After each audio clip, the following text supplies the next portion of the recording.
हिमाचल चुनाव की जोरदार हलचल। शिमला से मैदान में कौन है बीजेपी का चाय वाला करोड़पति कैंडिडेट? क्यों हो रही इनकी पीएम मोदी से तुलना? हिमाचल प्रदेश की सर्द हवाओं में चुनाव की तपिश इन दिनों खूब महसूस की जा रही है। हिमाचल प्रदेश में होने वाले विधानसभा चुनाव में यहाँ की कुछ हॉट सीट्स सबसे ज्यादा चर्चाओं में बनी हुई है।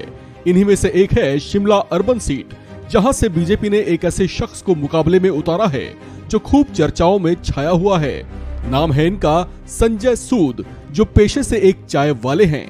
जी हाँ, बिल्कुल ठीक सुना आपने, ये पेशे से एक चाय वाले ही हैं। लेकिन अगर आप इन्हें कोई ऐसा वैसा चाय वाला समझ रहे हैं तो आपकी जानकारी को हम दुरुस्त कर देते हैं।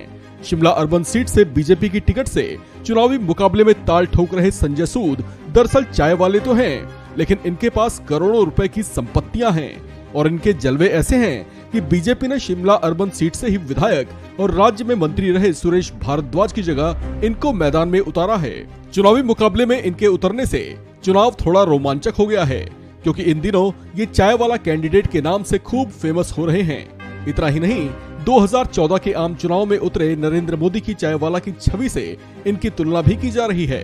हालांकि बीजेपी कैंडिडेट संजय सूद ने ये आग्रह भी किया है कि उनकी तुलना पीएम मोदी से ना की जाए। अपने एक बयान में उन्होंने कहा कि पीएम मोदी का एक अतुलनीय व्यक्तित्व है और उनकी बराबरी वे नहीं कर सकते।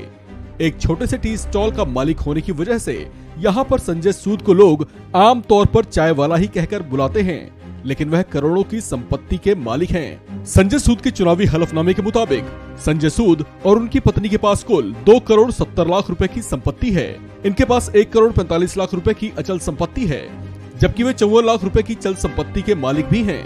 अगर इनकी पत्नी की बात की जाए तो संजय सूद की पत्नी सुनीता सूद के पास 46 लाख रुपए की चल संपत्ति है, जबकि वो 25 लाख रुपए की अचल संपत्ति की मालकिन भी हैं।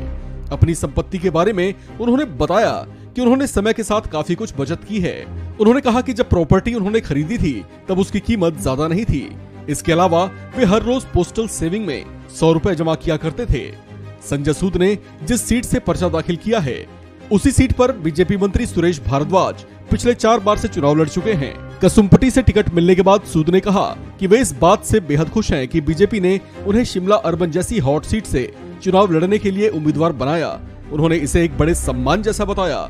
संजय सूद पार्टी के साधारण कार्यकर्ता के तौर पर काम करते रहे हैं और 1980 से ही लगातार बीजेपी के साथ जुड़े हुए हैं।